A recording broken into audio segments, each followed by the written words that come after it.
My name is Melan, and they called me Aliyah. Aliyah tawag nila sa akin sa trabaho. Ang trabaho ko, makeup artist sa mga film, yan. Tapos impersonator, yan at the same time, floor manager, o yung Tagalog bugaw. Pero hindi naman, social na bugaw naman, diba? Hindi man basta bugaw-bugaw. Kakagising niyo lang. Oo nga eh. Anong oras kayo dumating gagabi? Ang size. Sa 6. Alas 6 tapos nag-charge kami. Tapos tulog na diretso. Kamusta, Kaya kagigising ko lang. kamusta naman yung kamusta naman yung kagabi? Ang dami. Okay lang. Marami rin tao. Ako nga pala si Carlo Montegon, 22 years old of age. Maratso dancer ang trabaho ko sa Dinaw Model.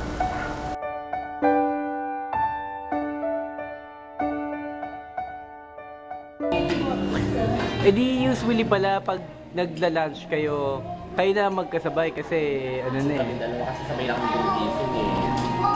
Pero yung mga nanay ko pagkatapos, maluto, makain. Ayaw na nila kami gisingin kasi nagigas. Ayaw mo mag-aksita! Pero nagluluto ka rin ba? Di ba OIC nga ako sa bar, sa isang bar yun sa Manila. Tapos nag-apply siya doon, pero hindi siya mismo sa akin nag-apply, kundi doon sa sa boss na namin may-ari ng bar na pinapasukan ko. Tapos ako, hindi ko naman talaga, kumbaga, feeling ko syempre na-bypass ako kasi ako yung nagmamanage although na siya yung may-ari. Pero still, tinanggap pa rin siya, tsaka tinanggap ko pa rin naman siya. Pero yun nga lang, hindi siya good treatment sa akin ng mga iyak. Doon ka po kasapin mo yung OIC. Akala ko kasi yung OIC, si Aliyah pala yun. Tapos, tinanong niya ako, sabi niya, anong apply mo dito? Tapos, sabi ko, dancer daw po. Sabi ko, daw po. Tapos sabi naman niya, okay. Tapos, naririnig ko na lang, kasi naano kong tatara, parang naninervous ako. Naririnig ko na lang sa kanya na sabi, tsaka-tsaka naman ito. Tapos, kung naririnig ko yung bulong niya na yun, masakit yun kasi, pero alam ko naman sa sarili ko, pero syempre wala na, no choice na ako kasi kailangan ko lang din yung trabaho na yun para makauwi ako ng Cavite eh. Sobrang payat talaga siya na maitim, na madumi, pati from head to foot yung paa niya, kuko niya. Kumbaga, all in all, hindi siya pwede talagang macho dancer. Parang siya sa tambay lang. Mas masawal pa sa tambay yung gano'n, na parang hindi naligo. Yan, tita ko yan. Ay, saluha. Hindi po nakilala si Carlo, ano po yung... Wala. Tinuring ko na rin pamangkin. Kahit first time ko lang nakakita siya. Wala, ganun lang. Kumbaga sa kwan pinag-group ko na parang babae. Asawa, na rin siya na pamangkin ko. Yung tao naman parang naiinis sa akin, iniinis ko lalo. Yung parang, pero yung ginawa kong way na parang mainis siya, yung lalabingin ko yung gano'n. Pag kunyari after lang kumain, nood ng TV, yan, tapos minsan ako antok talaga ako. Dito siya, tapos ako dito, tulog. Challenge ko sa kanya, siguro yung isang reason kung bakit niya gusto siya. Parang itong taong to, after all the things na yung mga bad things na ginawa ko sa kanya, deadma, parang nakaka-challenge siya. Sabi niya, sagutin mo na para panalo ka lagi kasi maraming customer yan, customer na big time. Gano'n. Kaya ko sinagot ko siya nun.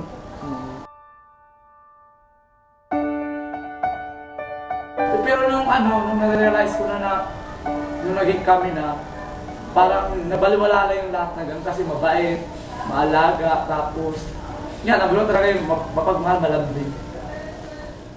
Kaya ako tsaka siya, na ang pinili niya ako.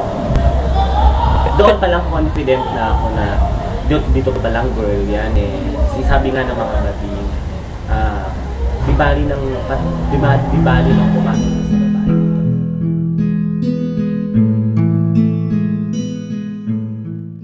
Bawal talaga ang relasyon sa bar namin. Ako floor manager or lugaw. Siya si Carlo ang macho dancer. Halimbawa ikaw ang customer, magustuhan mo si Carlo, ikaw customer kita at magustuhan mo si Carlo. Ano na lang ang mararamdaman mo bilang customer pag nalaman mo magka-relationship kami tayo? Wala, normal lang. Kasi ako, hindi naman sa pagmumukhang pera, pakita lang kita. Nagbabaon kayo sa ano? Sa, Oo. Minsan, pag ano lang, ito para to kay... para sa amin dalawa. Kasi di ba malakas ako kumain, nagtitipid ako. Tinuturuan niya na ako ng ano, paano dumiskarte. Pagiging madaldal, number 1 talaga daw yun. Kasi para yun daw yung posto ng entertain.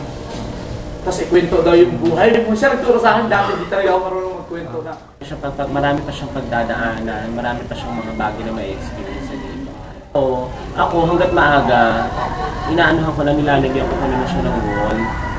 Ginagabayan ko na siya. Kasi mas matindi, hindi ka na makakawala kapag nasa kalagitnaan ka na eh. Iba yung klaseng short nila. Oh. Prepare mo, yung uniform mo na lang, no? Yung sa akin naman, black kami ngayon schedule namin. White sila, black naman kami. Ano na tayo, ritual.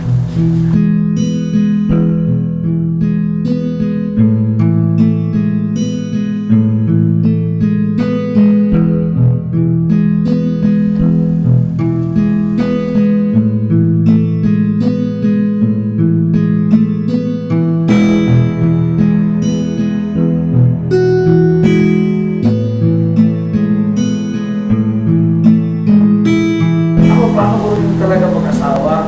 Tsaka sinasabi ko sa akin, loorin ko daw sa kanya. Pero sabi ko sa akin, kung mag-asawa man ako, hindi ko pa rin siya makakalimutan. Bibisitahin ko pa rin siya dito. Hindi kaya, mag-stay ako ng mga ilang araw dito, kasama yung asawa ko. Ito lang siguro matatanggap yung maghihuli kami sa ibang dahilan. Pero yung sa paghihuli na gano'n, tanggap ko yun. Tsaka hinanda ko na yung sarili ko. Yun nga, may mga plano kami na kapag naggano'n siya, gusto ko yung asawa niya, kapag kinasal sila, ako mag-make up. Gusto ko ako magpaplano ng wedding nila.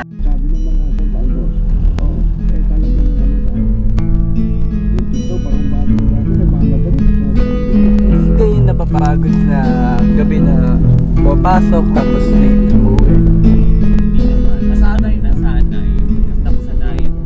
Yung square. Kaya sa may bar na po. Yung may iba't na iyan eh. Sa may motel. Ito namin mag-design. Ito na yung pinaka-brand na papasok na kami ng work. And then, pagkabas namin, wala na, magbutay na lang kami ng mga customers na.